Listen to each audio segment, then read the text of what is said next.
ప్రార్థన చేసుకుందాం. పరిశుద్ధుడా, ప్రేమ కలిగిన మా ప్రియ పరలోకపు తండ్రి, మీకే వందనాలు, స్తోత్రాలు. ఈ రాత్రికాల సమయంలో ఇప్పటి వరకు కూడా పాటల ద్వారా నీ నామాన్ని మహిమపరచడానికి మాకు మంచి స్వరములను దయచేశారు. తదుపరి మీ యొక్క మాటలు వింటూ ఉండగా మీ యొక్క కృపను మాతో కూడా ఉంచండి. ఆత్మ చెప్పుచున్న మాట చెవులు గలవాడు వినుగాక అని మీరు సెలవిస్తూ ఉన్నారు. వినగలిగిన చెవులను మాకు దయచేయండి, గ్రహించగలిగిన మనస్సులను మా అందరికీ దయచేయండి. మీ యొక్క వాక్యము ధారాళంగా రాకుండా అడ్డుపడే ప్రతి విధమైన దురాత్మ చర్యలన్నిటినీ యేసుక్రీస్తు నామములో లయపరుస్తున్నాం. ఇక్కడ మీ యొక్క సన్నిధి నుంచండి, మా మధ్యలో మీ యొక్క శక్తి నుంచండి.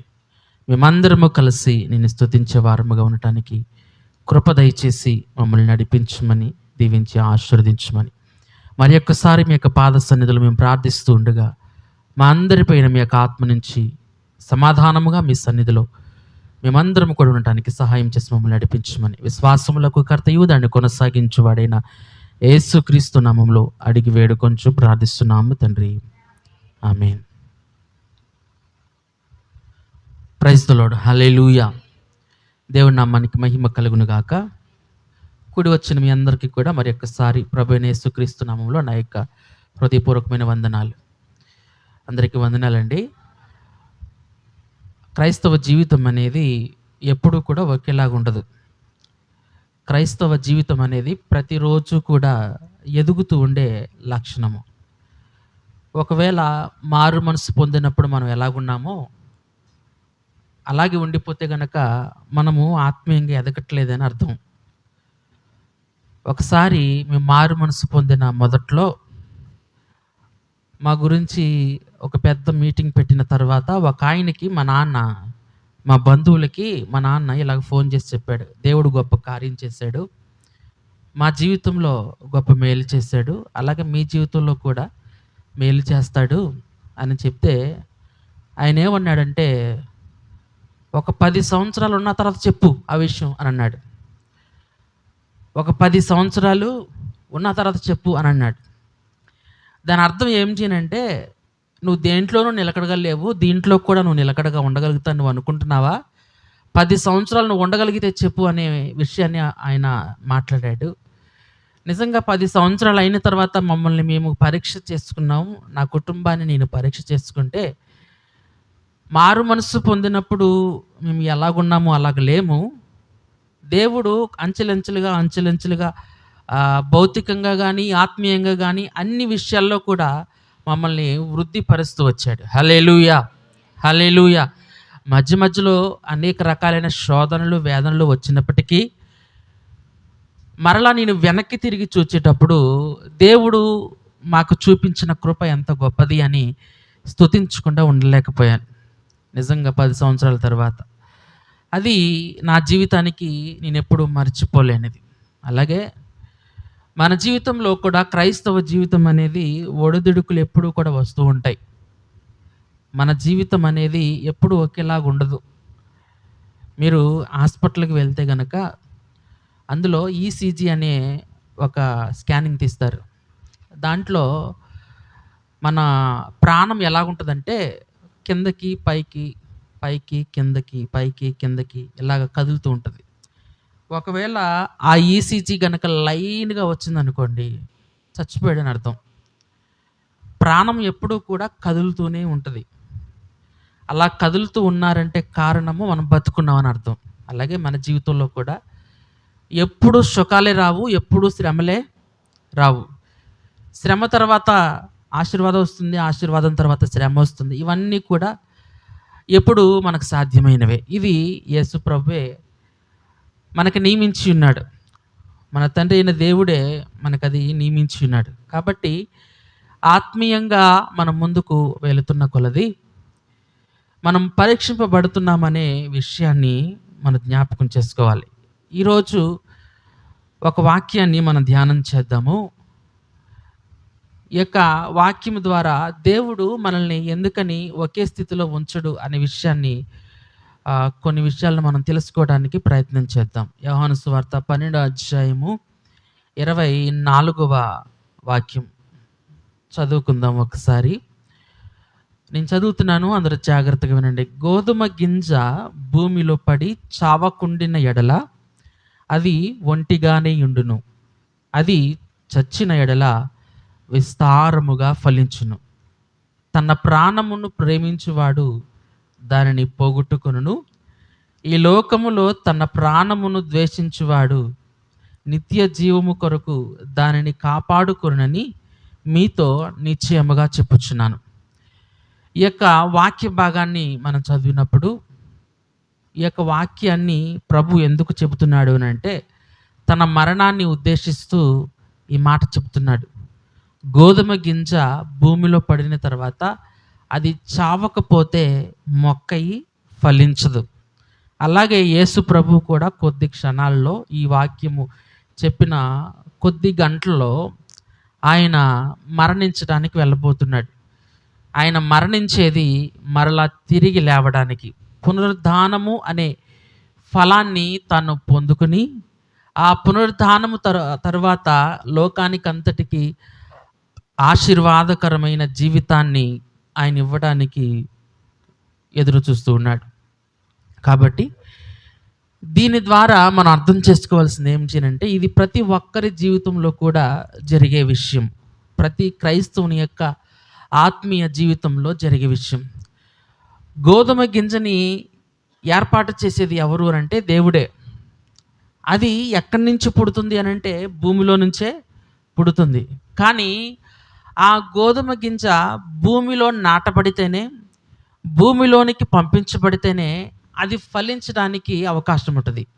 ఒకవేళ ఆ గోధుమ గింజ ఎందుకు పనికి రాకుండా ఒకవేళ పక్కన పడేస్తే దానివల్ల ప్రయోజనం ఏమీ ఉండదు. ఆ భూమిలోనికి పంపించిన తర్వాత ఆ విత్తనం అనేది, ఆ గింజ అనేది బ్రద్దలైపోయి తన జీవితాన్ని చాలించుకుని తనలో ఉన్న మొక్కని పైకి తీసుకురావడం అనేది జరుగుతుందన్నమాట. ఆ గోధుమ గింజలో నుంచి ఆ మొక్క పైకి వచ్చినప్పుడు ఆ మొక్కలో నుంచి అనేకమైన గోధుమలు అనేక మంది తినడానికే కానీ, అనేక మందికి ఆశీర్వాదకరంగా ఉండడానికే కానీ అది కారణమవుతుంది. అంటే ఒక చిన్న గోధుమ గింజలో దేవుడు ఎంత గొప్ప ఆశీర్వాదాన్ని ఉంచాడు అని అంటే, అనేక మంది ఆహారాన్ని, లేకపోతే అనేక మంది ఆకలిని తీర్చే గొప్ప ఆశీర్వాదం అనేది ఒక గోధుమ గింజలో దేవుడు ఉంచాడు. దేవుడి నామానికి మహిమ కలుగును గాక. అలాగే మనము ఇప్పుడు ఒక్కరిగా ఉన్నా, లేకపోతే ఒంటరిగా ఉన్నా, లేకపోతే ఒంటరి జీవితాన్ని మనం గడుపుతూ ఉన్నా మనం బాధపడాల్సిన అవసరం లేదు. గతంలో మనం ఒక వాక్యాన్ని చదువుకున్నాం. వారిలో ఒంటరి అయిన వాడు 1000 మంది జనమగును అనే మాట యెషయా గ్రంథంలో ఉంటుంది. మనము ఒకవేళ ఒంటరిగా ఉన్నా కానీ మనల్ని 1000 మంది జనముగా చేయగలిగిన స్థితి ఆయనకుంది. ఆ యొక్క శక్తి ఆయనకుంది. ఒకవేళ ఈరోజు మనము తక్కువగా ఉండొచ్చు, ఈరోజు మనము ఒంటరిగా ఉండొచ్చు, కానీ ఈ యొక్క ఒంటరిగా ఉన్న జీవితంలో నుంచే అనేక మందికి ఆశీర్వాదకరమైన అంశాలను దేవుడు బయటికి తీయగలడు. ఉదాహరణకి ఒక సాక్ష్యాన్ని నేను విన్నాను. ఏంటి అంటే, పిఎస్ స్వామి గారని ఆయన ప్రసంగాలు చేస్తారు. ఆయన నోటి నుండి వచ్చిన సాక్ష్యం ఏమిటి అంటే, ఆయన ఒక చోటకి వాక్యాన్ని ప్రకటించడానికి వెళ్తే ఒక బ్రాహ్మణ్స్ ఆయన దగ్గరకు వచ్చి నా కూతురు గురించి ప్రార్థన చేయమని తన కూతుర్ని తీసుకొచ్చాడు. ఆమెను తీసుకొస్తే ఎందుకని ప్రార్థన చేయాలి అని అంటే, ఆమెకి కోటిలో ఒకరికి వస్తుంది ఆ జబ్బు. ఇక్కడ మెడ దగ్గర నుంచి కింద వరకు కూడా ఏ పార్టు పనిచేయదు. పక్షవాతం లాగా తనకు వచ్చింది. కేవలం తను మాట్లాడగలుగుతుంది. అంటే తన ఒంటి మీద ఒకవేళ ఈగ వాలినా, దోమ వాలినా దోమను కొట్టుకోవడానికి కూడా తన చెయ్యి లేవలేని పరిస్థితి. ఆ సందర్భంలో ఆవిడ చెప్పిన సాక్ష్యం ఏంటంటే, పిఎస్ స్వామి గారు ఈ యొక్క వ్యక్తికి, ఈ యొక్క దైవజనుడికి చెప్పిన సాక్ష్యం ఏంటంటే, అయ్యా నేను కరుణామయుడు సినిమా చూసి మారు మనసు పొందాను.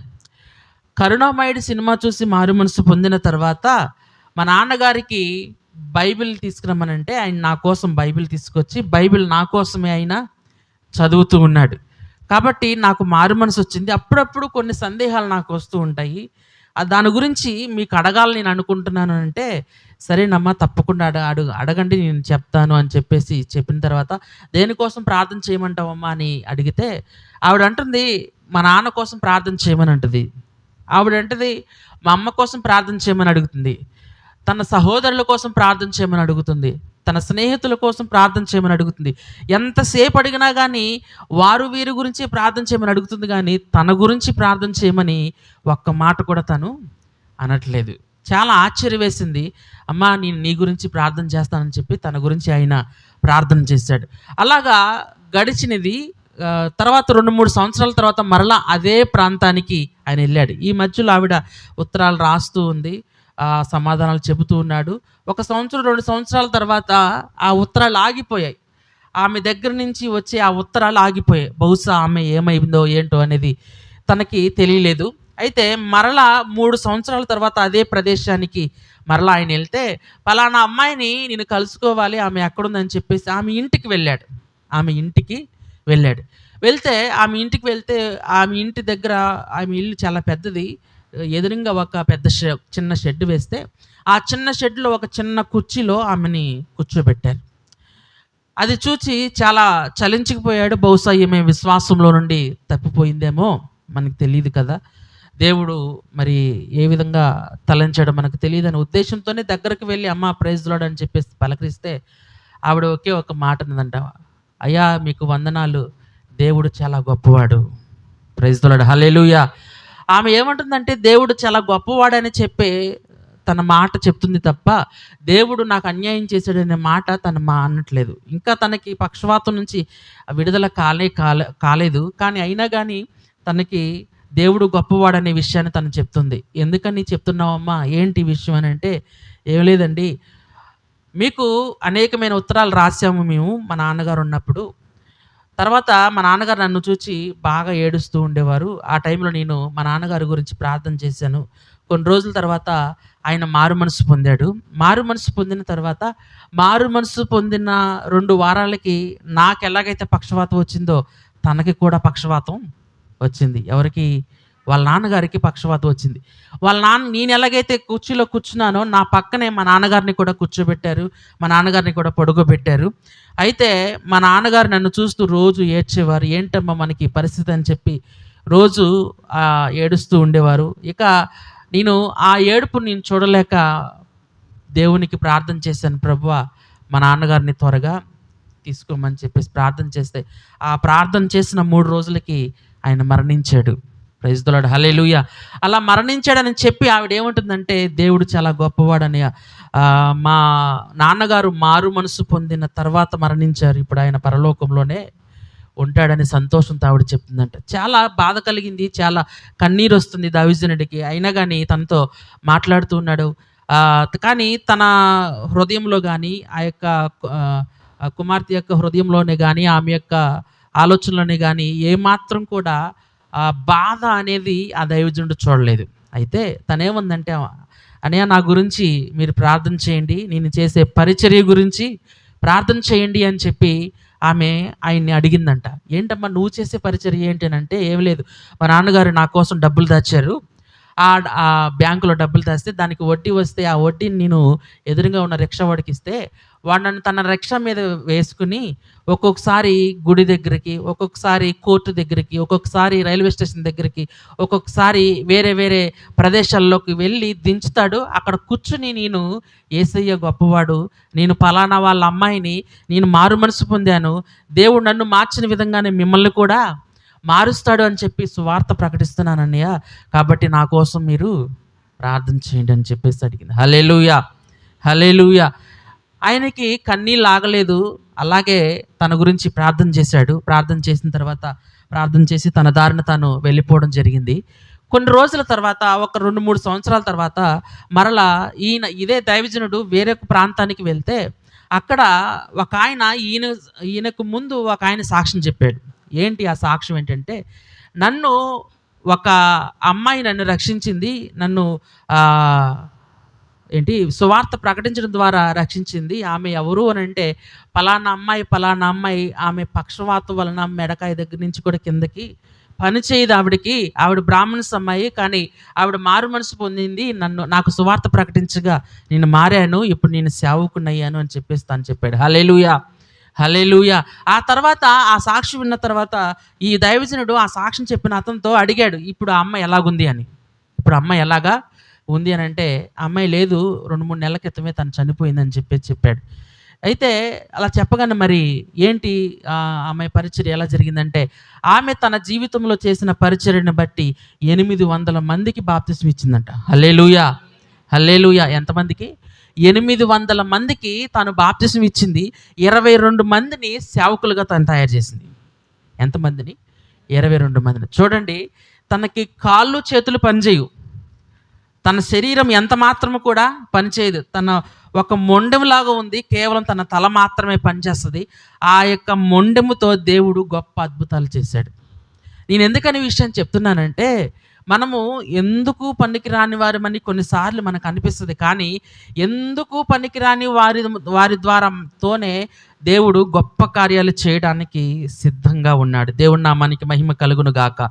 ఇక్కడ మనం చదువుకున్న వాక్య భాగంలో, గోధుమ గింజ భూమిలో పడి చావకుండిన ఎడల అది ఒంటిగానే ఉంటుంది, ఒకవేళ అది చస్తే గనక అనేక మందికి ఆశీర్వాదకరంగా అది మారుతుంది అని చెప్పి, విస్తారముగా అది ఫలిస్తుంది అని చెప్పి ఇక్కడ రాయబడి ఉంది.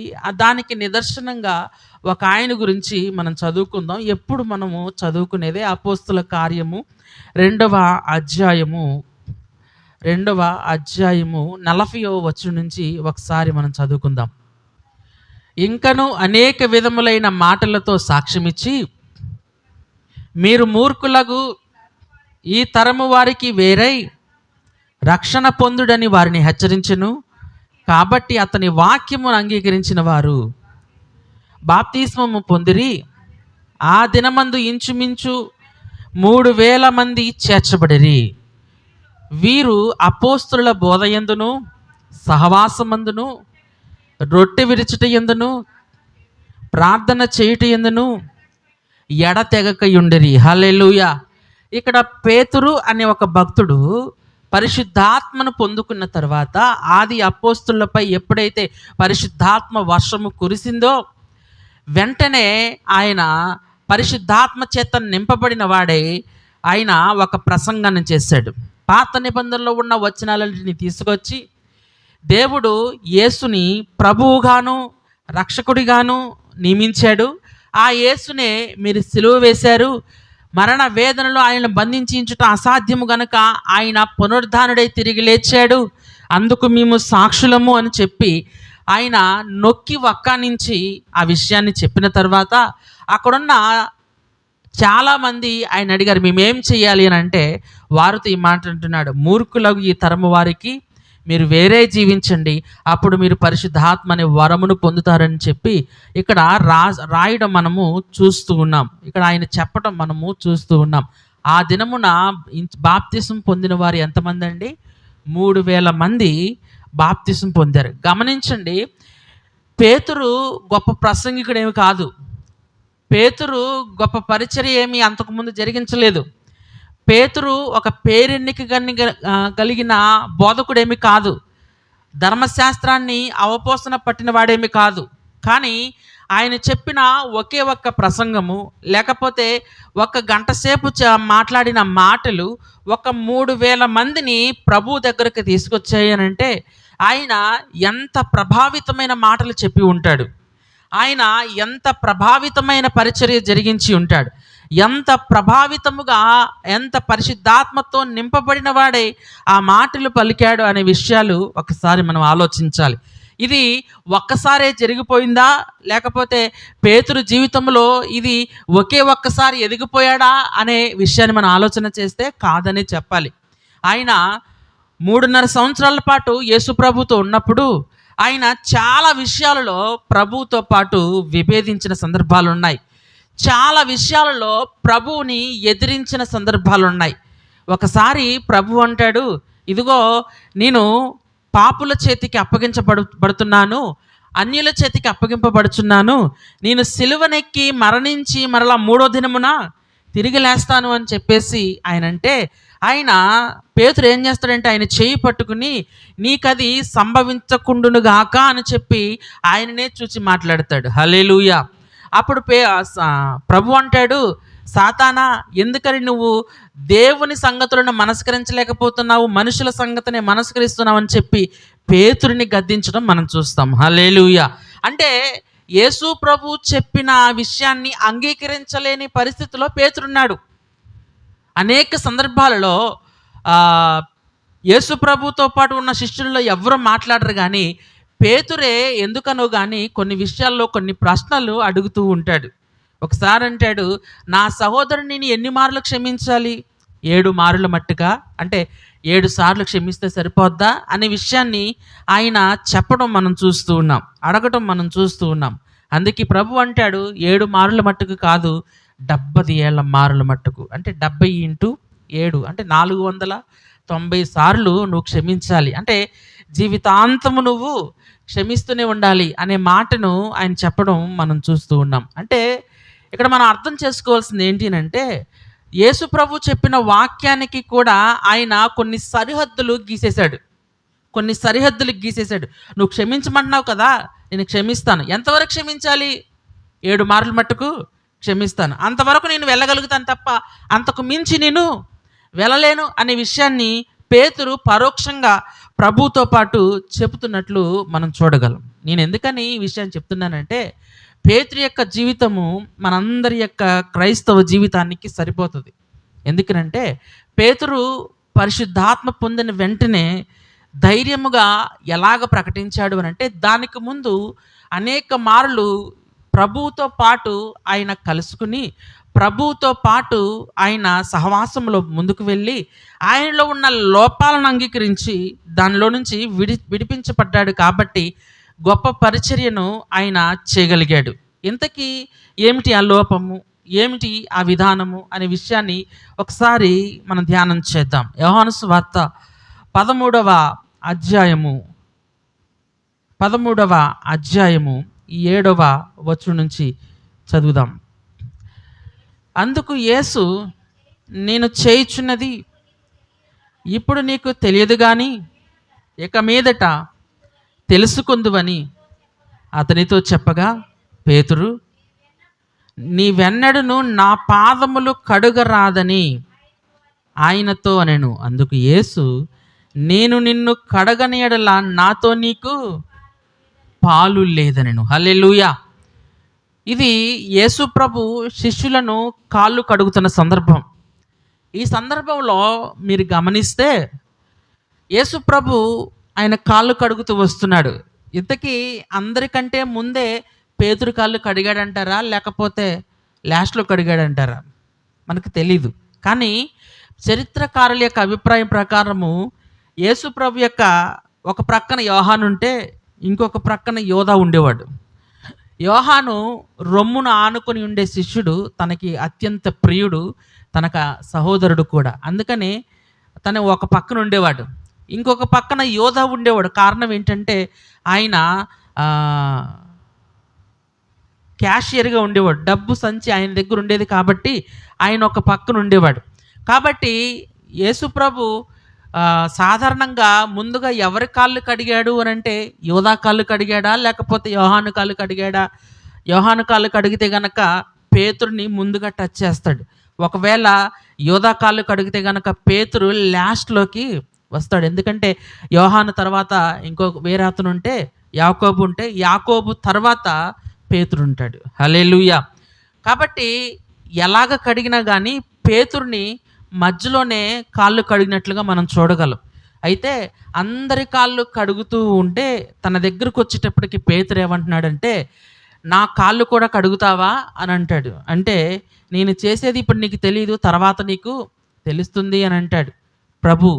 అంటే అప్పుడు అంటాడు, నా కాళ్ళు ఎన్నటికీ కూడా కడగొద్దు అని అంటున్నాడు. అంటే నేను నీ కాళ్ళు కడగని ఎడల నీతో నాకు పాలు లేదు. పాలు అంటే స్నేహం, అంటే పార్ట్నర్షిప్ అంటారు చూడండి. ఇది నీ పాలు, ఇది నా పాలు, అంటే ఇది నీ వంతు, ఇది నా వంతు అంటారు. వంతు అంటే పార్ట్నర్షిప్, అంటే నాతో నీకు సంబంధము లేదు అని అంటున్నాడు. అప్పుడు ఆయన అంటాడు, అయితే నా శిరస్సు నుండి పాదం వరకు కూడా కడగమంటాడు. అప్పుడు ఆయన అంటాడు, ఒకసారి స్నానం చేసిన వారు మరొకసారి స్నానం చేయవలసిన అవసరత లేదు అంటాడు. ఇక్కడ మీరు గమనించాలి, అందరి కాళ్ళు కడుగుతూ ఉన్నప్పుడు ఎవ్వరూ కూడా అడ్డు చెప్పలేదు. కానీ పేతురు ఒక్కడే అడ్డు చెబుతున్నాడు, నా కాళ్ళు కడగొద్దు అని. మీరు గమనించాలి, అందరూ ప్రభువుని గౌరవించలేదు, కానీ పేతురు ఒక్కడే గౌరవిస్తున్నాడు. అందరూ కూడా ప్రభువుని వద్దు అని అనలేదు, కానీ పేతురు ఒక్కడే వద్దు అని అంటున్నాడు. గమనించాలి, ఇక్కడ పేతురు యొక్క స్వభావాన్ని మీరు గమనిస్తే, నేను అందరిలాంటి కాదు, నేను అందరిలాంటి కాదు, వాళ్ళు నిన్ను గౌరవించినా గౌరవించకపోయినా నేను నిన్ను గౌరవిస్తాను, వాళ్ళు నిన్ను ప్రేమించినా ప్రేమించకపోయినా నేను నిన్ను ప్రేమిస్తాను, వాళ్ళలాగా కాదు నేను నిన్ను ప్రేమించేది, నిన్ను ప్రత్యేకమైన ప్రేమను కలిగి ఉన్నాను అనే ఒక ఉద్దేశాన్ని ప్రభువుకు చూపిస్తున్నట్లు మనం అర్థం చేసుకోవచ్చు పేతురు యొక్క విషయంలో. గమనించాలి, దేవుని ప్రేమ ఎలాంటిది అని అంటే శారీరక సంబంధమైనది కాదు, శరీర సంబంధమైన ప్రేమ కానే కాదు.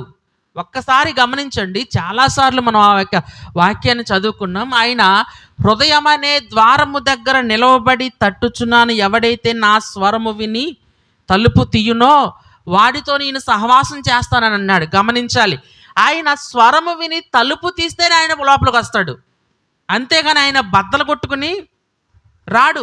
యేసు ప్రభు పునరుద్ధానుడైన తర్వాత తలుపులు వేసుకుని గడియలు వేసుకుని శిష్యులు ఒక రూములో ఉంటే ఆ రూములోనికి గడియ తీసుకోకుండానే ఆయన ఆ లోపలికి వెళ్ళిపోయాడు. అలాంటిది యేసు ప్రభు మన హృదయం అనే ద్వారము దగ్గర ఎందుకు నిలవబడాలి?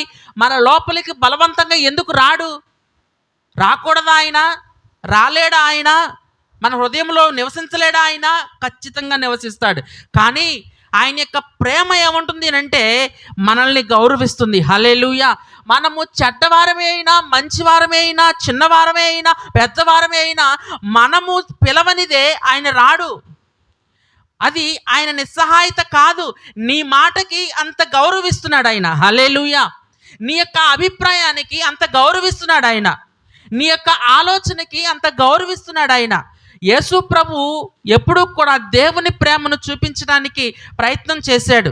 కొన్ని సందర్భాలలో తన మీదకి అపనిందలు వస్తాయని తెలిసి కూడా అవతల వారి యొక్క గౌరవాన్ని కాపాడడంలో ఆయన ముందంజలో ఉన్నాడు. సమరయ స్త్రీతో ఒకే ఒక్కడు మాట్లాడాడు, ఆయన ఒక్కడే మాట్లాడాడు. తన ప్రక్కన శిష్యులు ఎవరూ కూడా లేరు, ఆయన ఒక్కడే మాట్లాడాడు. అందరూ కూడా వచ్చి ఏమన్నారంటే, ఆయనేంటి ఆ అమ్మాయితో మాట్లాడుతున్నాడేంటి అని అన్నారు.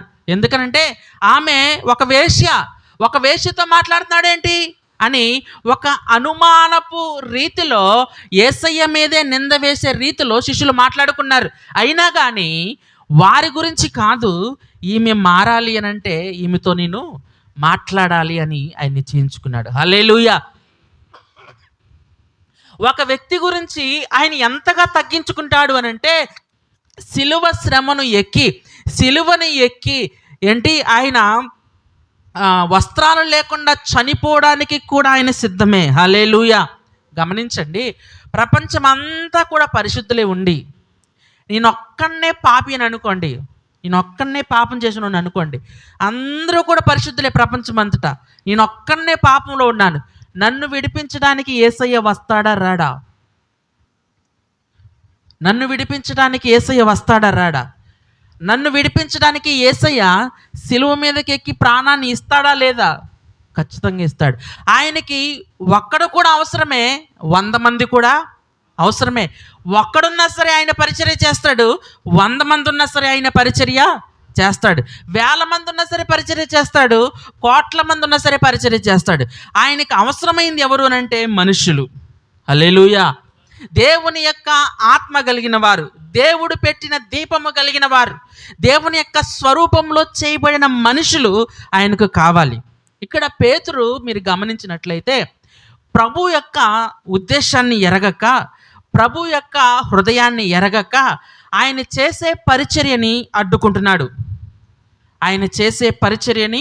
అడ్డుకుంటున్నాడు. కారణం ఏమిటి అంటే తనలో ఉన్న ఒక స్వరం మాట్లాడుతుంది, ఆయన మనకు గురువు, ఆయన మన కాళ్ళు కడగడం ఏంటి? ఆయన మన బోధకుడు, ఆయన మన కాళ్ళు కడగడం ఏంటి? ఆయన మన దేవుడు, ఆయన మన కాళ్ళు కడగడం ఏంటి? మన హృదయంలో ఒక స్వరం వినిపించింది. ఆ పేతురు హృదయంలో ఒక స్వరం వినిపించింది. ఆయన కాళ్ళు కడగకూడదు, ఆయన గొప్పవాడు కాబట్టి గొప్పవాడుగానే ఉండాలి అని. కానీ అక్కడ ప్రభు ఏం కోరుకున్నాడంటే, తగ్గించుకుని అందరి కాళ్ళు కడిగి ఒక మాదిరి చూపించి మీరు కూడా ఇలాగే చేయండి అని చెప్పడానికి తన పరిచర్యని కొనసాగిస్తూ ఉంటే పేతురు దాన్ని అంగీకరించలేకపోయాడు. హల్లెలూయా. ప్రభువు యొక్క తగ్గింపుని పేతురు అంగీకరించలేకపోయాడు. ప్రభువు చేస్తున్న పరిచర్యని పేతురు అంగీకరించలేకపోతున్నాడు. దేవుని నామానికి మహిమ కలుగును గాక. గమనించండి, దేవుని పరిచర్యని ఒప్పుకోనిది ఏమిటో తెలుసా? మనలో ఉన్న అహమే. దేవుని నామానికి మహిమ కలుగును గాక. మనలో ఉన్న గర్వము ఎప్పుడూ కూడా దేవుని ఒప్పుకోదు. మనలో ఉన్న అహము దేవుని యొక్క పరిచర్యను ఒప్పుకోదు. ఈ గర్వం ఎలాగుంటుంది అని అంటే, తన సొంత నిర్ణయాల ద్వారా పరిచర్య జరిగించాలనుకుంటుంది, కానీ దేవుని యొక్క ఉద్దేశాలతో పరిచర్య జరిగించాలని ఎప్పుడూ కూడా అనుకోదు. గమనించాలి. యేసు ప్రభు దగ్గరికి శోధకుడు వచ్చి శోధించినప్పుడు ఏమన్నాడు అని అంటే, ఈ శిఖరం ఎక్కడి నుంచి దూకు, ఆయన నీ పాదములు తొట్టిల్లకుండా, నీ పాదములకు రాయి తగలకుండా ఆయన దూతలకు ఆజ్ఞాపించిన రాయబడి ఉంది కదా అని చెప్పేసి ఆయన పలికినప్పుడు ప్రభు అంటాడు, నీ దేవుడైన ప్రభువును శోధింపవలదు. హల్లెలూయా, హల్లెలూయా. ఎప్పుడు మనం ప్రభువును శోధిస్తామో తెలుసా? మన అహాన్ని బట్టి. ఎప్పుడు మనం ప్రభువుని కాదంటామో తెలుసా? మనలో ఉన్న గర్వాన్ని బట్టి. ఈ గర్వము బయటికి కనబడదండి. ఈ గర్వము బయటికి కనబడదు, లోపలే ఉంటుంది. ఈ గర్వము లోపలే పనిచేస్తుంది. ఈ గర్వము ఎలాంటిది అని అంటే, కొన్నిసార్లు భక్తిని చూపిస్తుంది. ఈ గర్వము ఎలాంటిది అని అంటే, కొన్నిసార్లు తగ్గింపును చూపిస్తుంది. ఈ గర్వము ఎలాంటిది అని అంటే, కొన్నిసార్లు ప్రేమను చూపిస్తుంది. ఈ గర్వము ఎలాంటిది అని అంటే, కొన్నిసార్లు మంచితనాన్ని నటిస్తుంది. కానీ ఈ గర్వం ఎప్పుడూ కూడా మంచిది కాదు. హల్లెలూయా, హల్లెలూయా. ఈ గర్వాన్ని అణచడానికే ప్రభు ఈ లోకానికి వచ్చాడు. బయటికి కనబడని ఈ గర్వాన్ని అణచడానికే ప్రభు ఈ లోకానికి వచ్చాడు. బయటికి కనబడని ఈ గర్వాన్ని తరిమి వేయడానికే ప్రభు ఈ లోకానికి వచ్చాడు. బయటికి కనబడని ఈ గర్వము పని చేయకుండా రూపుమాపడానికే ఆయన సిలువనెక్కి ఆ శ్రమని సహించాడు. దేవుని నామానికి మహిమ కలుగును గాక. చాలా రోజుల క్రితం నేను ఒక వాక్యాన్ని చెప్పాను. ఏంటి అని అంటే, ఆత్మ విషయమై దీనులైన వారు ధన్యులు, పరలోక రాజ్యము వారిది. గమనించాలి, ఆయన దీనత్వం గురించి ఎందుకు మాట్లాడాడు అంటే, మనిషిని స్వతహాగా చేసినప్పుడు దీనుడుగానే దేవుడు చేశాడు. కానీ పాపము చేసిన తర్వాత మనిషిలోనికి అహము అనేది ప్రవేశించింది. పాపము చేసిన తర్వాత మనిషిలోనికి గర్వం అనేది ప్రవేశించింది. ఈ గర్వము పలుమార్లు అది రూపము మార్చుకొని, కొన్నిసార్లు భక్తిపరులుగా, కొన్నిసార్లు ప్రేమ చూపించేవారిగా, కొన్నిసార్లు మంచివారిగా నటించే విధంగా కొన్ని గర్వం అనేది మనల్ని ముందుకు నడిపిస్తుంది. ఇక్కడ పేతురుని మీరు గమనిస్తే, వీళ్ళందరికంటే కూడా నేనే ఎక్కువ ప్రభువుని ప్రేమిస్తున్నాను. ఎందుకనంటే వీళ్ళెవరూ కూడా మాట్లాడలేదు. ఏంటి ప్రభువా నువ్వు కడగటం ఏంటి, ప్రభువా నువ్వు ఈ పరిచర్య జరిగించడం ఏంటి, ప్రభువా నువ్వు బోధకుడువు కదా అని ఒక్కరు కూడా మాట్లాడలేదు.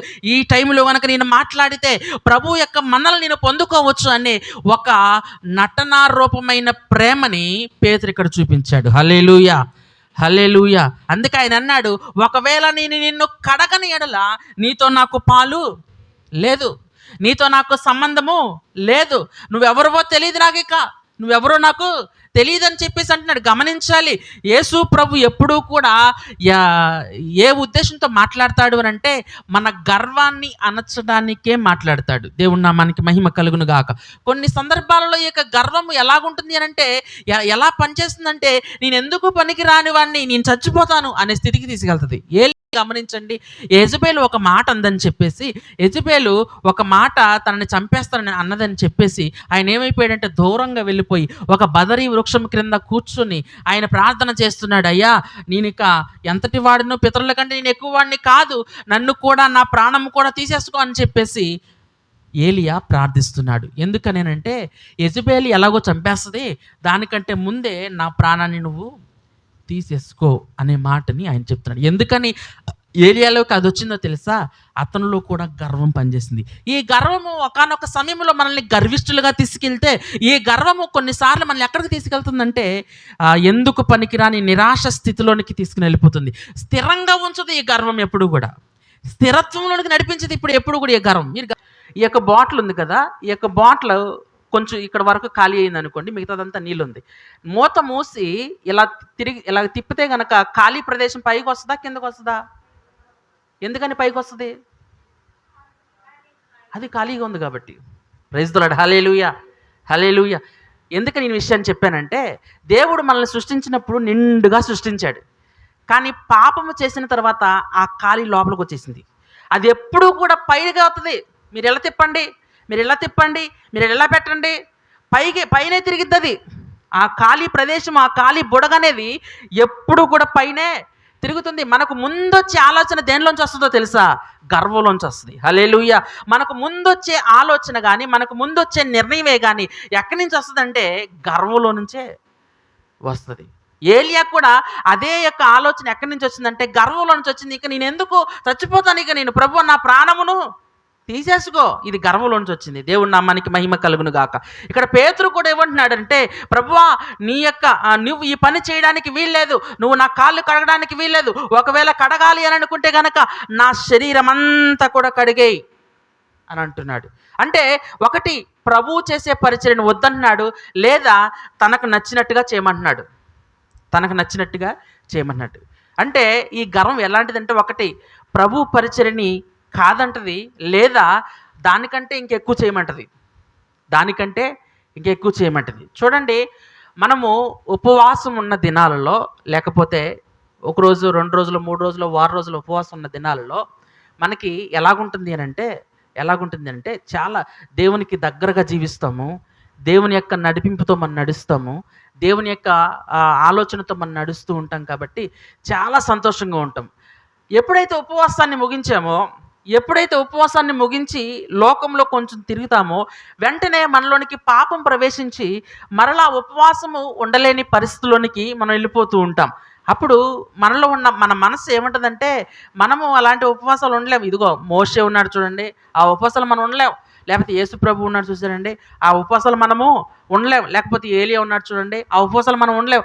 వాళ్ళు గొప్ప వాళ్ళు కాబట్టి వాళ్ళు ఉపవాసం ఉన్నారు, మనం మాత్రం ఆ ఉపవాసాలు చేయలేము అనే మన మనసు మనతోనే మాట్లాడుతుంది. ఏంటి ఆ మనసు అంటే గర్వం.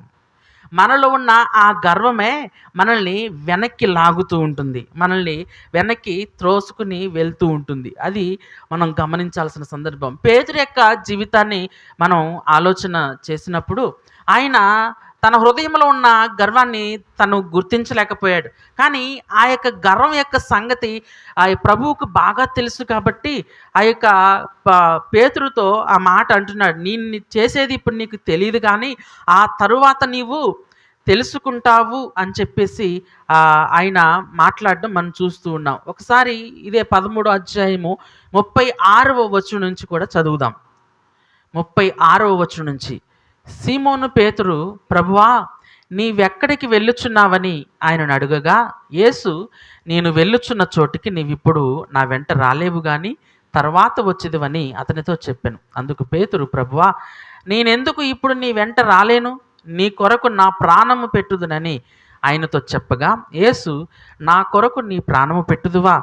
ఆయనను ఎరగనని నీవు ముమ్మారు చెప్పకముందు కోడి కూయదని నీతో నిశ్చయముగా చెప్పుచున్నాను. చూడండి, ఈ మాట మనందరికీ తెలుసు. ఇదే మాటని వేరే సువార్తలు ఏమని రాశారు అంటే, ప్రభువు ఆ మాట అన్న తర్వాత కూడా, ప్రభువు ఆ మాట చెప్పిన తర్వాత కూడా, లేదు ప్రభువా నేను నీతోనే ఉంటాను, వీరు ఎవ్వరు విడిచిపెట్టేసినా కానీ నేను నిన్ను మాత్రము విడిచిపెట్టను అనే విషయాన్ని కూలంకషంగా బల్లగుద్దినట్టుగా పేతురు అక్కడ చెప్పడం మనం చూస్తాం. హల్లెలూయా. కానీ ఇక్కడ పేతురు జీవితంలో జరిగిన ఆ సన్నివేశం మనందరికీ తెలుసు. ఎప్పుడైతే యేసు ప్రభువుని అప్పగించేశారో, ఎప్పుడైతే యేసు ప్రభువుని సిలువనికి తీసుకుని వెళ్తూ ఉన్నారో, ఒక చిన్న పిల్ల అడిగింది. ఏమడిగింది? నీవు కూడా యేసు ప్రభువుతో పాటు ఉన్నవాడివే కదా, నీవు కూడా గలిలయుడివే కదా, నీవు కూడా యేసు ప్రభు శిష్యుడివే కదా అని ఒక చిన్న పిల్ల అడిగితే, లేదు ఆయన ఎవరో నాకు తెలీదు అని చెప్పి ఆయన అబద్ధం ఆడటం మనం చూస్తూ ఉన్నాం. 3 సార్లు ఆయన అబద్ధమాడాడు. ఆ 3 సార్లు అబద్ధమాడిన తర్వాత ప్రభువు చెప్పినది జ్ఞాపకము చేసుకుని తన హృదయంలో తానే పశ్చాత్తాపపడడం మనం చూస్తున్నాం. చూడండి, ఈ గర్వము అందరూ ఉన్నప్పుడు ఎలాగ ప్రవర్తిస్తుందంటే, నా యంత భక్తి ఎవరికీ లేదని చూపించే విధముగా ఈ గర్వం ప్రవర్తిస్తుంది. కానీ ఇదే పేతురు ఒంటరిగా ఉన్నప్పుడు అక్కడ ఇంకా ఏ శిష్యుడు లేడు, తనతో పాటు ఇంకా ఏ సహోదరుడు లేడు. అక్కడున్న వాళ్ళందరూ కూడా యేసు ప్రభుని సిలువ వేయాలనుకున్న వాళ్ళే ఉన్నారు. ఆ సమయంలో ఒకరు ఏదో ఒక చిన్న ప్రశ్న అడిగినప్పుడు, నీవు కూడా యేసు ప్రభుతో పాటు ఉన్నావా అని చెప్పేసి అడిగినప్పుడు పేతురు ఆయన ఎవరో నాకు తెలియదు అనే అబద్ధం ఆడేంత రీతిగా ఆయన ఎందుకని మారిపోయాడు అని అంటే, 10 మందిలో ఉన్న భక్తి ఒంటరిగా తాను చూపించలేకపోయాడు. హల్లెలూయా. ఈ విషయము ప్రభువుకు తెలుసు కాబట్టి, ఈయన కంగారు పడే వ్యక్తి అని ప్రభువుకు తెలుసు కాబట్టి, ఈయన ఊరకనే మాట జారే వ్యక్తి అని ప్రభువుకు తెలుసు కాబట్టి, ఈ రోజున కోడి ముమ్మారు కూయక మునుపే నీవు నన్ను ఎరుగునని ముమ్మారు పలికిదవు అని చెప్పి ఆయనతో చెప్పడం మనం చూస్తూ ఉన్నాం. ఇదంతా కూడా ఎందుకు జరిగింది అని అంటే, గర్వం అనేది 10 మందిలో ఉన్నప్పుడు ఒకలాగా ప్రవర్తిస్తుంది, ఒంటరిగా ఉన్నప్పుడు ఇంకొకలాగా ప్రవర్తిస్తుంది. గమనించాలి, దావీదు అనే వ్యక్తి కూడా, దావీదు అనే ఒక మహారాజు కూడా ఆయన జీవితంలో జరిగిన సంఘటనలు మీరు చూస్తే, ఆయన అనేకమైన యుద్ధాలు చేశాడు. ఆయన అనేక మందిని దేవునికి వ్యతిరేకమైన జనులను రూపుమాపేలాగా చేశాడు. ఆయన ఒక గొప్ప ప్రార్థనాపరుడు, ఆయన ఒక గొప్ప భక్తిని చేసిన వాడు. చూడండి, ఆయన అభిషేకించినప్పుడే దేవుడు ఎంతగా అతని పట్ల ప్రణాళిక కలిగిన వాడో మనందరూ కూడా చూడవచ్చు. ఆయన సుబుద్ధి కలిగిన వాడని బైబిల్లో రాయబడి ఉంది. ఆయన ఒక గొప్ప కీర్తనాకారుడని బైబిల్లో రాయబడి ఉంది. ఆయన ఒక గొప్ప భక్తిపరుడని బైబిల్లో రాయబడి ఉంది. ఆయన ఒక ప్రవక్త అని బైబిల్లో రాయబడి ఉంది. ఆయన ఒక దైవజనుడు అని బైబిల్లో రాయబడి ఉంది. కానీ ఒకానొక సమయంలో తన చుట్టూ ఎవ్వరూ లేని ప్రదేశంలో, ఎవ్వరూ లేని క్షణాలలో ఒక స్త్రీని చూచి మోహపు చూపుతో చూచి ఆయన తన భక్తిలో పడిపోవడం అనేది మనం చూస్తూ ఉన్నాం. హల్లెలూయా. ఎందుకని ఇది జరిగింది? అందరిలో కూడా ఆయన భక్తిని చూపించిన ఆయన ఒంటరిగా ఉన్నప్పుడు ఆ భక్తిని ఎందుకు చూపించలేకపోయాడు? ఒంటరిగా ఉన్నప్పుడు గర్వం మన మీద అధికారం చెలాయిస్తుంది. అది ఏది చెబితే అదే చేస్తాం మనం ఒంటరిగా ఉన్నప్పుడు. హల్లెలూయా, హల్లెలూయా. అందుకనే మనము ప్రభువుకి దగ్గరగా ఉండాలి అని ఆయన కోరుకుంటూ ఉన్నాడు.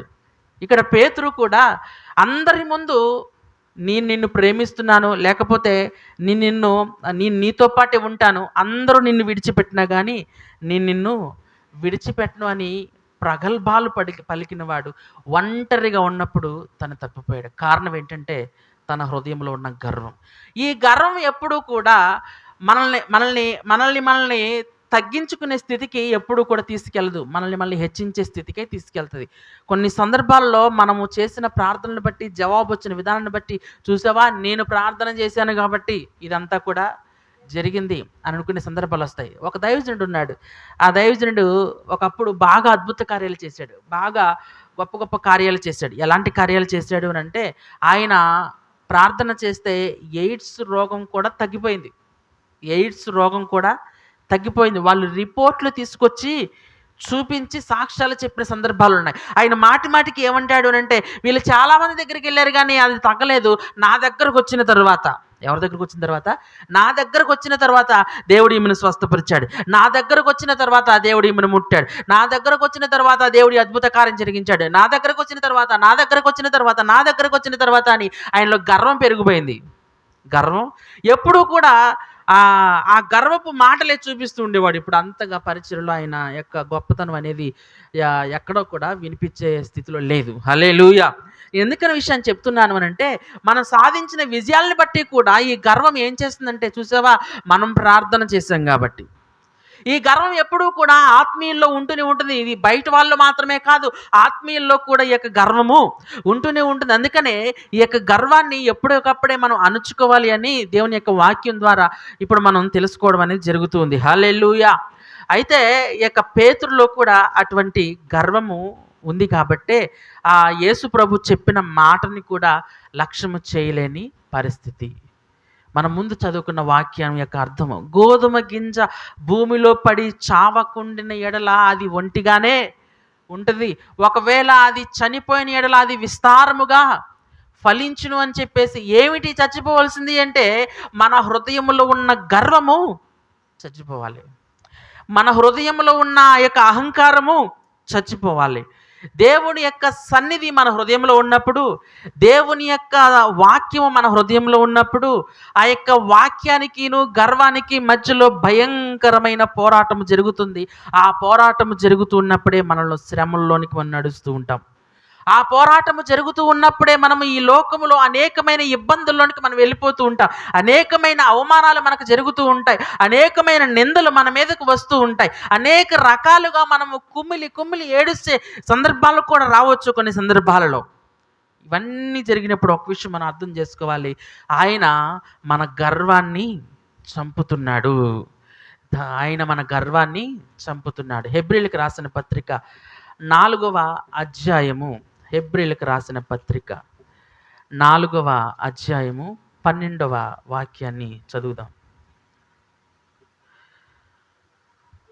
ఎందుకనగా దేవుని వాక్యము సజీవమై బలము గలదై, రెండంచులు గల ఎటువంటి ఖడ్గము కంటెను వాడిగా ఉండి, ప్రాణాత్మలను కీళ్లను మూలుగను విభజించునంత మట్టుకు దూరుచు, హృదయం యొక్క తలంపులను ఆలోచనలను శోధించుచున్నది. హల్లెలూయా. గమనించాలి, ఇక్కడ దేవుని యొక్క వాక్యం యొక్క శక్తిని గురించి రాశారు.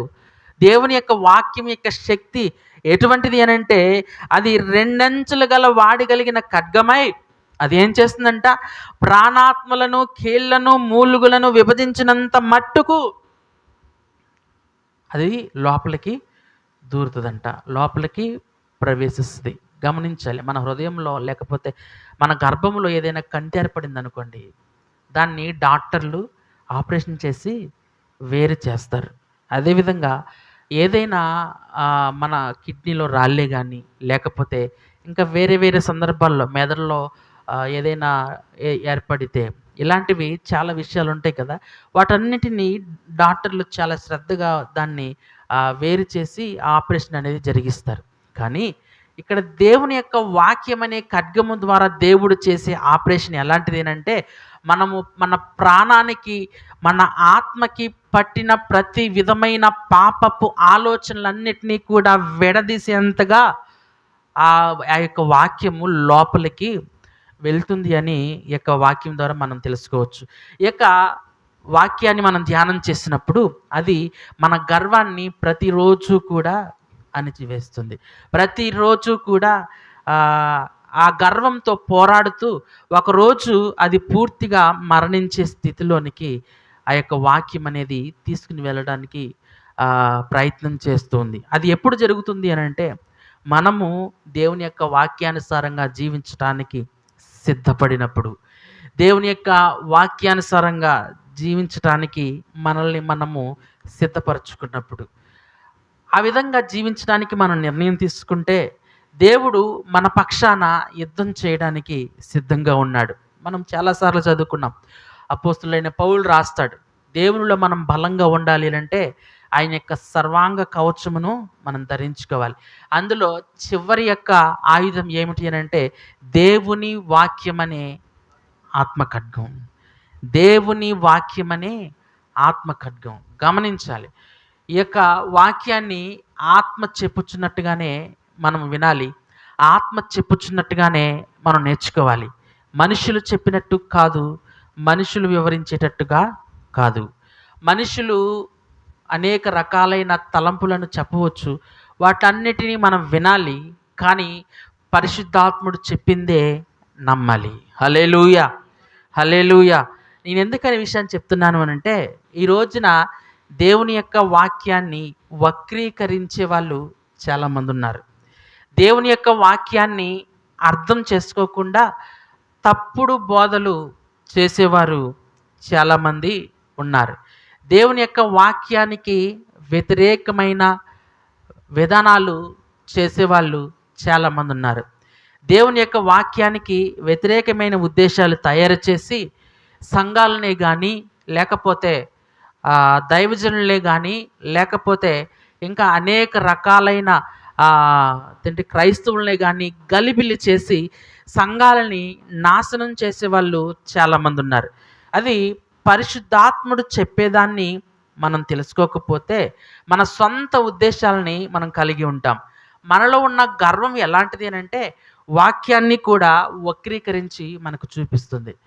మనలో ఉన్న గర్వం ఎలాంటిది అంటే వాక్యాన్ని కూడా తప్పుగా అర్థం చేసుకునే స్థితిలోనికి తీసుకెళ్తుంది. ఈ మధ్య ఒక వీడియో చూశాను.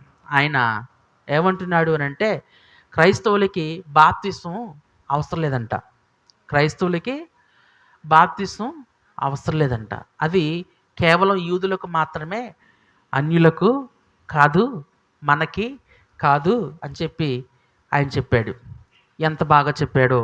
ఎందుకని ఆయన కొన్ని విషయాలను మాత్రం ధ్యానం చేసి మిగతా విషయాలని వదిలేసే క్రమంలో ఆ విషయాన్ని చెప్పాడు. గమనించాలి. ప్రభు ఏమన్నాడంటే, మీరు సర్వలోకమునకు వెళ్ళి సర్వ సృష్టికి సువార్తను ప్రకటించడి. నమ్మి బాప్తిసం పొందిన వారు రక్షింపబడును, నమ్మని వానికి శిక్ష విధింపబడును. తండ్రి యొక్కయు కుమారుని యొక్కయు పరిశుద్ధాత్మ యొక్కయు నామములోనికి వారికి బాప్తిసములు ఇచ్చుచు వారిని శిష్యులుగా చేయుడి అని ప్రభువే చెప్పాడు. కేవలం యూదులకు మాత్రమే చేయమని చెప్పలేదు ఆయన. చాలా సందర్భాల్లో పేతురు బాప్తిసాలు ఇచ్చాడు, పౌలు బాప్తిసాలు ఇచ్చాడు, ఇంకా చాలామంది బాప్తిస్మాలు ఇచ్చిన వారు ఉన్నారు. కానీ వాక్యాన్ని ఒక షేడ్లో మాత్రమే, ఒకవైపున మాత్రమే చూస్తే ఇలాంటి అపోహలే వస్తూ ఉంటాయి. ఆయన ఇంకొక వాక్యం ఏం చెప్పాడంటే, అబ్రహాము తమ్ముడైన లోతు విషయంలో ఒక మాట చెబుతూ, సొదొమ గొమొర్రా ప్రాంతాలను ఏర్పరచుకున్నప్పుడు లోతు తప్పేముంది, అబ్రహామే వెళ్ళిపోమన్నాడు. అబ్రహాము వెళ్ళిపోమన్నాడు. అంతేగాని లోతు తప్పేముంది, అబ్రహాము నువ్వు వెళ్ళిపోమంటే ఆయన సొదొమ గొమొర్రా ప్రాంతాలను ఎంచుకున్నాడు. అప్పటికి అది యెహోవా తోట వలె ఉంది అనే దేవుని యొక్క వాక్యంలో రాయబడి ఉంది. కాబట్టి అది ఎంచుకోవడంలో లోతు తప్పేమీ కాదు. అంతేకాదు, లోతు సొదొమ గొమొర్రా ప్రాంతంలో నివసించినప్పుడు ఆయన ఏ తప్పు చేయలేదు, ఆయన కూతుళ్ళు ఏ తప్పు చేయలేదు, ఆయన ఆ సొదొమ గొమొర్రా ప్రాంతంలో ఆయన కలిసిపోలేదు అని చెప్పి ఆయన చెబుతూ, లోతు దేనికి సాదృశ్యంగా ఉన్నాడంటే సంఘానికి సాదృశ్యంగా ఉన్నాడు అని చెప్పాడు. ఇదంతా కూడా తప్పుడు బోధే. ఎందుకనంటే అబ్రహాము లోతుని ఎందుకని వెళ్ళిపోమన్నాడు అని అంటే, అబ్రహాము పశువుల కాపరులకిను లోతు పశువుల కాపరులకి మధ్యలో గొడవ జరిగితే అప్పుడు లోతుతో ఏమంటాడంటే, మన ఇద్దరం కూడా విడిపోదాం అని అంటాడు. అప్పుడు లోతు ఒక మాట కూడా అనలేదు. ఎందుకన్నయ్యా, ఇప్పుడు వరకు మనం కలిసి ఉన్నాము, పశువుల కాపరులను బట్టి మనం ఎందుకు విడిపోవాలి, వాళ్ళని పంపించేద్దాం, మనం కలిసి ఉందాం అనే మాట లోతు అనలేదు. ఎప్పుడు పంపించేస్తాడు రా బాబు అన్నట్టుగా ముందుగా ఆయనే ఆ యొక్క ప్రదేశాన్ని ఎంచుకోవడం అనేది మనం చూస్తూ ఉన్నాం. అంతేకాదు, సొదొమ గొమొర్రా ప్రాంతంలో ఉన్నప్పుడు ఆయనే గనక మిగతా వారిని కూడా తయారు చేసి ఉంటే, ఆయనే కూడా ఇంకా దేవుని నమ్ముకున్న ప్రజలను తయారు చేసి ఉంటే సొదొమ గొమొర్రా ప్రాంతాన్ని దేవుడు అసలు నాశనము చేసేవాడే కాదు. మూడోది ఏంటంటే, లోతు సొదొమ గొమొర్రా ప్రాంతం నుంచి బయటకు వచ్చేసిన తర్వాత తన కూతుళ్ళు తనతోనే వ్యభిచారం చేశారు. ఇది చాలా అపవిత్రమైన పరిచర్య, ఇది చాలా అపవిత్రమైన చర్య. దీనిని లోతుని సంఘముతో పోల్చి చాలా పెద్ద తప్పు చేశాడు ఆయన. అసలు సంఘాన్ని పోల్చేటప్పుడు పురుషుడితో పోల్చకూడదు ఎప్పుడు కూడా. హల్లెలూయా. సంఘాన్ని పోల్చేటప్పుడు ఎప్పుడైనా సరే స్త్రీతోనే పోల్చాలి. స్త్రీ సంఘాన్ని వధువుగా చిత్రీకరించారు, నవ వధువుగా బైబిల్లో రాయబడి ఉంది సంఘాన్ని. అలాగా నేను ఎందుకని విషయం చెప్తున్నానంటే, మతిలో నుండి వచ్చే ఆలోచనలు, మెదడులో నుంచి వచ్చే ఆలోచనలు అనేక రకాలైన ఆలోచనలు ఇస్తూ ఉంటాయి. ఈ ఆలోచనలన్నీ కూడా ఎలాగుంటాయంటే, గొప్ప వారు చెబుతున్న ఆ యొక్క ప్రసంగాలని విమర్శించే విధంగా ఉండాలి అనే ఉద్దేశంతో వీరు కొత్త వాక్యాన్ని చెప్పడానికి ప్రయత్నం చేస్తారు. పరిశుద్ధాత్ముడు చెప్పే ఆలోచనను మనం ఎప్పుడు కూడా వినాలి. మనలో ఉన్న గర్వానికి చోటు ఇవ్వకూడదు. ఆ గర్వం ఎప్పుడైతే చచ్చిపోయిందో పేతురు యొక్క హృదయంలో పరిశుద్ధాత్ముడు పనిచేయడం ప్రారంభించాడు. హల్లెలూయా. ఎప్పుడైతే తనలో ఉన్న గర్వం చచ్చిపోయిందో, ఎప్పుడైతే తనలో ఉన్న గర్వాన్ని అణిచివేయడానికి పేతురు ప్రయత్నం చేశాడో, వెంటనే పరిశుద్ధాత్మదేవుడు అతని మీదకి వచ్చినప్పుడు, పరిశుద్ధాత్మదేవుడు అతని హృదయంలోనికి వచ్చినప్పుడు, అతను ప్రసంగము చేయగానే, అతని మాటలు మాట్లాడగానే, అతను గొప్ప విషయాలను చెప్పగానే అక్కడున్న 3,000 మంది మారు మనసు పొందినట్లుగా మనం చూడగలం. విషయాలన్నీ మనం ఎందుకని ధ్యానం చేస్తున్నామంటే, ఎప్పుడూ కూడా ఒకేలాగా ఉండిపోవడానికి కాదు మనం వచ్చింది. మన గర్వము కొన్నిసార్లు మనకు వెనక్కి లాగి దేవునికి దూరముగా మనల్ని తీసుకుని వెళ్ళిపోతుంటుంది. అటువంటి సందర్భాల్లో మనము దేవునికి దగ్గరగా ఉండటానికి ప్రయత్నం చేయాలి. మనము 10 మందిలో ఉన్న భక్తి కాదు మనం చూపించవలసింది. ఒంటరిగా ఉన్నప్పుడు మనం దేవునితో ఎలాగుంటున్నాం, ఒంటరిగా ఉన్నప్పుడు మనం దేవునితో ఎలా మాట్లాడుతున్నాం, ఒంటరిగా ఉన్నప్పుడు మనం దేవునితో ఎలా ప్రవర్తిస్తున్నాం, అది కేవలం మనకు, దేవునికి, సైతానికి మాత్రమే తెలుసు. ఇంకెవరికి తెలియదు. మన ఇంట్లో ఉన్న వాళ్ళకి కూడా తెలియదు, మన రక్త సంబంధులకి తెలియదు, మన బంధువులకి కూడా తెలియదు. మన హృదయము, మన యొక్క భక్తి జీవితము ఒంటరిగా ఉన్నప్పుడు ఎలాగుందో మనం పరీక్ష చేసుకోవాలి. ఆ ఒంటరిగా ఉన్నప్పుడే గర్వం అనేది మనలో పనులు చేసి దేవునికి విరోధమైన చెడులోనికి తీసుకుని వెళ్తుంది. కాబట్టి మనం అట్టివారిగా ఉండక పేతురులాగా మనం ఫలించేవారుగా, అనేక మందికి ఆశీర్వాదకరంగా ఉండేలాగా మనందరికీ ఉండాలని తెలియచేస్తూ ఈ యొక్క వాక్యాన్ని నేను ముగిస్తున్నాను. ఈ కొద్ది మాటలు దేవుడు దీవించునుగాక. అందరూ కూడా మోకరించండి, ప్రార్థన చేసుకుందాం ఈ సమయంలో.